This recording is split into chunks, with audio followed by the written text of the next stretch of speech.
चारों तरफ से आपको ऑक्सीजन ने घेर लिया है। पानी के अंदर डालें तो आयनाइजेशन का मतलब है कि अपने ही आयंस में टूट जाना। अस्सलाम वालेकुम बच्चों, आज का जो हमारा टॉपिक है वो है nature of bonding and properties. मतलब हमने जितने भी बॉन्ड्स हैं, आयनिक बॉन्ड है, कोवलेंट बॉन्ड है, इनकी प्रॉपर्टीज़ देखनी है और इनकी नेचर देखनी है। तो अब सबसे पहले हम देखेंगे आयनिक बॉन्ड। आयनिक बॉन्ड आपको पता है कि कंप्लीट ट्रांसफ़र ऑफ इलेक्ट्रॉन्स, एक एटम और ना पूरा का पूरा इलेक्ट्रॉन ट्रांसफ़र करता था किसी दूसरे एटम को। तो जो बॉन्ड बनता था वो आयनिक बॉन्ड था। आयंस फॉर्म होते थे पॉजिटिव और नेगेटिव।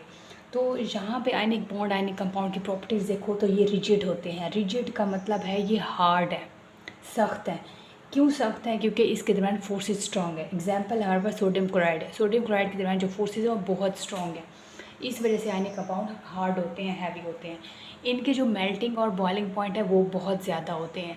अब फिर वही बात होगी कि मेल्टिंग और बॉइलिंग पॉइंट ज़्यादा क्यों होते हैं।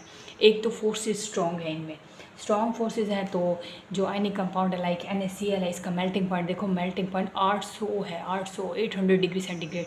इतना ज़्यादा टेम्परेचर, बहुत ज़्यादा टेम्परेचर देना पड़ेगा तो ये मेल्ट होगा। और बॉइलिंग पॉइंट देखें तो 14, 13, इतना ज़्यादा टेम्परेचर है तो तब ये जाके यहाँ बॉयल होगा। ब्रिटलनेस की बात करें तो ब्रिटल का मतलब होता है भुरभुरा होना, यानी कि ये टूट जाते हैं। जिस तरह रेत नहीं होती भुरभुरी सी, ये वैसे हो जाते हैं अगर हम इसको इस तरह अगर इसके ऊपर फोर्स लगाएं तो। आप फॉर एग्जांपल ये देखें ना, इस तरह अरेंज है ये, ठीक है। एक लेयर पॉजिटिव की, एक नेगेटिव है, एक सोडियम पॉजिटिव वाले नीचे नेगेटिव वाले, इस तरह ये अरेंज होते हैं। लेकिन अगर हम इसको फोर्स लगाएं तो यहाँ पे देखें तो ये कुछ इस तरह ये हो जाएंगे। अगर तो ये पॉजिटिव और पॉजिटिव एक दूसरे के सामने आ गया और नेगेटिव नेगेटिव सामने आ गए या पॉजिटिव पॉजिटिव सामने आ गए तो ये भुरभुरे हो जाएंगे, तो ये ब्रिटल हो जाएंगे। ब्रिटल तब होंगे या सेम चार्जेस एक दूसरे के आमने सामने आते हैं। नॉन डायरेक्शनल का मतलब है इनकी कोई डायरेक्शन ही नहीं होती, इनकी कोई सिमती नहीं है। लाइक ये NaCl है, इस तरह फिर ये NaCl है, फिर ये NaCl है, इस तरह इनकी कोई डायरेक्शन नहीं होती, ठीक है। यहाँ लगाना था Na, यहाँ Na और Cl नेगेटिव, इस तरह इनकी कोई डायरेक्शन, कोई सीक्वेंस नहीं होती। यहाँ पे देखें कंडक्टिविटी, कोवलेंट बॉन्ड की ना डायरेक्शनल होती है, वो डायरेक्शनल होते हैं, बट जो आयनिक कंपाउंड होते हैं वो नॉन डायरेक्शनल होते हैं। नेक्स्ट, कंडक्टिविटी का मतलब होता है पास होने देना। करंट की बात होगी, हीट की बात होगी, तो आयनिक कंपाउंड गुड कंडक्टर हैं मोल्टन फॉर्म में, मेल्टेड फॉर्म में। मेल्टेड फॉर्म क्या होती है? जिस तरह आइसक्रीम मेल्ट हो जाती है, ठीक है, तो मेल्ट फॉर्म होती है, मतलब पिघली हुई, घुली हुई जो हालत होती है, पिघली हुई स्टेट, मोल्टन स्टेट जो होती है, उस चीज़ को हम कहते हैं कि मोल्टन, मेल्टेड, पिघली हुई। तब जाके आयनिक कंपाउंड जो है ये कंडक्टिविटी करेंगे, करंट पास करेंगे। लेकिन ये बैड कंडक्टर है सॉलिड फॉर्म में। सॉलिड फॉर्म में बैड कंडक्टर क्यों है? क्योंकि आपको पता है कि आयनिक कंपाउंड अगर सॉलिड फॉर्म में होते हैं, हार्ड होते हैं, फोर्सेस स्ट्रांग होती हैं, मालिक्यूल्स आपस में जुड़े होते हैं। तो जब मालिक्यूल्स आपस में जुड़े हुए होंगे तो ये करंट कैसे पास होगा? ये मोल्टन फॉर्म में होंगे तो करंट पास होगा, क्योंकि मालिक्यूल्स दूर दूर होते हैं। सॉल्बिलिटी के देखें तो लाइक डिजॉल्व, लाइक का कॉन्सेप्ट आपने पढ़ा है, ये पोलर सॉल्वेंट डिजॉल्व है। लाइक आयनिक कंपाउंड जो है वो वाटर के अंदर डिजॉल्व होते हैं। अब आयनिक कंपाउंड जब NaCl है, जब ये वाटर के अंदर जाएगा या पानी के अंदर, ये सोडियम है, इसको डिजॉल्व किया पानी के अंदर, तो फिर हो गया क्या? सोडियम और क्लोरीन अलग हो जाएंगे, ये Na पॉजिटिव, ये नेगेटिव, और इस तरह बहुत सारे होंगे, एक नहीं होगा। अब जो वाटर के अंदर डिज़ोल्व होंगे तो ये जो Na पॉजिटिव को सराउंड कर लेंगे वाटर के ऑक्सीजन नेगेटिव वाले आयंस, चारों तरफ से आपको ऑक्सीजन ने घेर लिया है, ठीक, ये है नेगेटिव। और क्लोरीन को किसने घेरा है? हाइड्रोजन ने घेरा है, क्योंकि ये पॉजिटिव है और क्लोरीन नेगेटिव है, तो ये अट्रैक्शन डेवलप होगी, तो ये आयंस होंगे हाइड्रेटेड। तो यहाँ पे देखो हाइड्रोजन और हाइड्रोजन, ये A लग रहा है मुझे, और यहाँ भी हाइड्रोजन इधर, और यहाँ हाइड्रोजन पॉजिटिव नेगेटिव के नज़दीक आएंगे। इतने सारे पॉजिटिव आ गए हैं ऑक्सीजन के नज़दीक, इसके अंदर क्लोरीन के, तो ये अब क्लोरीन जो होगा ये हाइड्रेटेड हो जाएगा। और यहाँ पे सोडियम को भी वाटर सराउंड कर लेंगे। वाटर मॉलिक्यूल का जो ऑक्सीजन एलिमेंट है वो सराउंड कर रहा है चारों साइड से। तो ये कुछ थी सॉल्युबिलिटी की बात। अब करेंगे कोवलेंट कंपाउंड की बात। नेक्स्ट है हमारे पास नेचर ऑफ बॉन्डिंग में कोवलेंट बॉन्ड क्या होता है। आपको पता है covalent bond mutual sharing of electron से बनता है। म्यूचुअल शेयरिंग करें होगी इलेक्ट्रॉन्स की तो जो बॉन्ड बनेगा वो कोवलेंट बॉन्ड होगा। अब फॉर एग्जांपल यहाँ पे ऑक्सीजन है और ऑक्सीजन के पास होते हैं 6 मालिक्यूल, 6 इसके पास लोन पेयर होते हैं, 1 2 3 4 5 6। अगर ये किसी और ऑक्सीजन के साथ मिलेगा उसके पास भी 6 इलेक्ट्रॉन्स हैं, 6 लोन पेयर्स हैं आखिरी शेल में। आपको पता है सारी की सारी कहानी वैलेंस शेल की होती है जब बॉन्ड फॉर्मेशन होती है। दूँ हमारे पास है ऑक्सीजन। ऑक्सीजन के पास लोन पेयर होते हैं 6, 2 2 4 2 6। अच्छा इसको नीचे भी लिख सकती हूँ इस तरह। अब ये किसी और ऑक्सीजन के साथ कंबाइन होके कोवलेंट बॉन्डिंग के थ्रू बॉन्ड बना सकता है।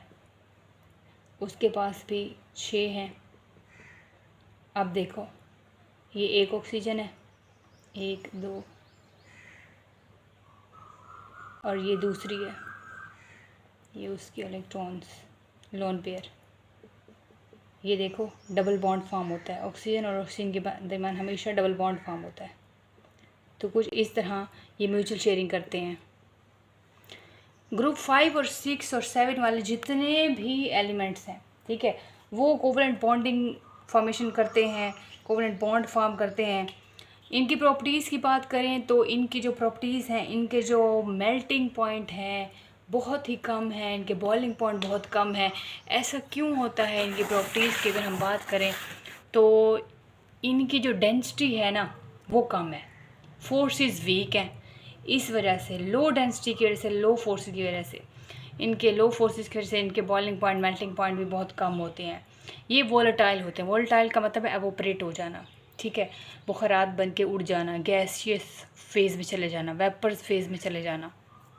तो ये वोलेटाइल है। अब 3 किस्म की स्ट्रेंथ की बात करें, स्ट्रेंथ ऑफ कोवलेंट बॉन्ड में, तो ये वीक भी हैं, स्ट्रॉन्ग भी हैं, मॉडरेट भी हैं। अगर तो कोवलेंट बॉन्ड गैस फॉर्म में है तो ये वीक है, वहाँ फोर्सेस भी वीक हैं अगर ये गैस फॉर्म में है। अगर ये सॉलिड फॉर्म में कोवलेंट बॉन्ड कोवलेंट कंपाउंड आपको मिलते हैं तो इनके दरमियान फोर्सेस स्ट्रॉन्ग होंगी क्योंकि सॉलिड है ना। अगर आपको कोवलेंट बॉन्ड लिक्विड फॉर्म में मिले तो ये मॉडरेट होंगे, यानी कि ये 3 किस्म की फॉर्म में अवेलेबल हो सकते हैं। अगर ये गैस फॉर्म में है तो इनकी फोर्सेस वीक है, वहाँ पे बॉन्ड भी वीक है। अगर ये सॉलिड फॉर्म में है तो वहाँ स्ट्रॉन्ग फोर्सेस होंगी, इनके बॉन्ड स्ट्रॉन्ग होंगे, और ये सॉलिड फॉर्म में ऐसा होता है। और मॉडरेट यानी लिक्विड फॉर्म में है। सॉलिड फॉर्म में एग्जांपल्स हैं हमारे पास, तो यहाँ सॉलिड फॉर्म में देखें तो कार्बन, सल्फ़र, फास्फोरस, ये एग्जांपल्स हैं कोवलेंट कंपाउंड के जो सॉलिड फॉर्म में एग्जिस्ट करते हैं। नेक्स्ट जो हमारा टॉपिक है वो है allotropic forms of carbon. Allotropes of carbon क्या होता है? एलोट्रोप्स का मतलब है कि एलिमेंट डिफरेंट फॉर्म्स में अवेलेबल है। जिस तरह सिम ड्यूल सिम है ना, कुछ लोग ड्यूल नेचर के होते हैं, कुछ लोग मुनाफिक होते हैं, अंदर से कुछ बाहर से कुछ हमें नज़र आ रहे होते हैं और हम उन्हें अच्छा समझ लेते हैं। तो इस तरह की ड्यूल नेचर। तो एलोट्रोपिक फॉर्म ऑफ कार्बन क्या मतलब है कि एलिमेंट एग्जिस्ट करता है more than one physical form. Like यहाँ पे कार्बन है, एलोट्रोप ऑफ कार्बन, हम 9th में पीछे पढ़ चुके हैं चैप्टर 1 में, एलोट्रोप फॉर्म ऑफ कार्बन। तो कोल है, ये भी कार्बन की एक एलोट्रोपी है। एमॉर्फस है, एमॉर्फस इसका मतलब है कोई शक्ल नहीं है, रैंडम है। एमॉर्फस सॉलिड, कोई तरतीब ही नहीं है।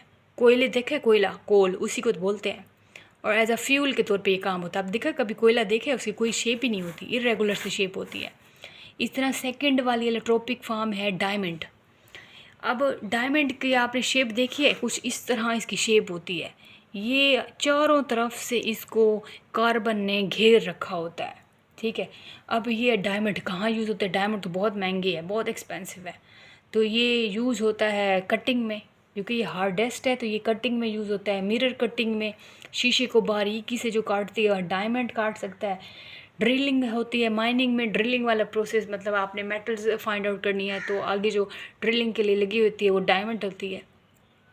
ग्रेफाइट भी एलोट्रोप फॉर्म ऑफ कार्बन है। आपकी जो शू पॉलिश है, ये शू पॉलिश इसके अंदर ग्रेफाइट है। लेड पेंसिल, जो पेंसिल का सिक्का है वो ग्रेफाइट है, एलोट्रोप फॉर्म ऑफ कार्बन है। थर्ड, बाइनरी कोवलेंट कंपाउंड्स हम पढ़ते हैं। बाइनरी का मतलब होता है जो दो एलिमेंट से मिलके बना, तो बाइनरी कोवलेंट कंपाउंड्स भी एग्जिस्ट करते हैं। तो यहाँ पे देखें तो गैस फॉर्म में भी हैं, लिक्विड फॉर्म में भी एग्जिस्ट करते हैं कोवलेंट कंपाउंड्स। तो अगर गैस फॉर्म में करें तो ये मोस्टली गैस फॉर्म में ही पाए जाते हैं कोवलेंट कंपाउंड्स, लाइक CH4 है, मीथेन गैस है, अमोनिया है, HCl है, CO2 है, H2S है, NO2 है और SO2, sulphur dioxide, hydrogen sulphide, और यहाँ पे CO2 ये कार्बन डाइऑक्साइड, हाइड्रोक्लोरिक एसिड, जितनी भी हैं यहाँ पे, ठीक है, नाइट्रोजन डाइऑक्साइड, ये सारी की सारी गैसेस हैं। और ये गैसेस जो हैं ये बाइनरी कोवलेंट कंपाउंड्स हैं। बाइनरी का मतलब है दो एलिमेंट, एक कार्बन और एक ये देखो हाइड्रोजन है, एक nitrogen hydrogen, hydrogen chlorine, carbon oxygen, hydrogen sulphur, nitrogen oxygen, sulphur और ऑक्सीजन, मतलब दो एलिमेंट्स हैं। अब वो एलिमेंट्स ज़्यादा भी हो सकते हैं बट हैं दो ही एलिमेंट्स। लिक्विड कंपाउंड की बात करें तो लिक्विड कोवलेंट कंपाउंड भी होते हैं, लाइक HF, हाइड्रोफ्लोरिक एसिड, जिसके अंदर हाइड्रोजन बॉन्डिंग होती है स्ट्रॉन्ग। इस तरह वाटर है, ये भी लिक्विड कोवलेंट कंपाउंड की एग्जांपल है। आयनाइज भी होते हैं कोवलेंट कंपाउंड, अगर हम इनको पानी के अंदर डालें तो। आयनाइजेशन का मतलब है कि अपने ही आइंस में टूट जाना। अब HCl है कोवलेंट कंपाउंड, इसको हम वाटर के अंदर डिज़ोल्व करें तो ये H पॉजिटिव और Cl नेगेटिव में कन्वर्ट हो जाएगा, तो इसको हम कहेंगे आयनाइजेशन ऑफ कोवलेंट कंपाउंड। इस तरह H2SO4 है, ये एसिड है, सल्फ्यूरिक एसिड, इसको भी जब हम आयनाइज करें तो 2H पॉजिटिव SO4 2 नेगेटिव में कन्वर्ट हो जाता है। तो ये आपने देखना है, इसका स्क्रीनशॉट ले लें, और ये मोस्ट इम्पोर्टेंट है और बहुत ही आसान है, ठीक है। अगर कोई चीज़ समझ ना आए तो पूछ सकते हैं, और कोई सजेशन हो, कोई फीडबैक हो, दे सकते हैं। और मिलते हैं नेक्स्ट लेक्चर में। अपना बहुत सारा ख्याल रखिएगा। वीडियो अच्छी लगी तो लाइक कमेंट शेयर ज़रूर कर दें। कोई सजेशन देनी हो, फीडबैक देना हो तो मोस्ट वेलकम, आप दे सकते हैं। मिलते हैं नेक्स्ट लेक्चर में, अपना ख्याल रखिएगा। Thank you so much. अल्लाह हाफिज़।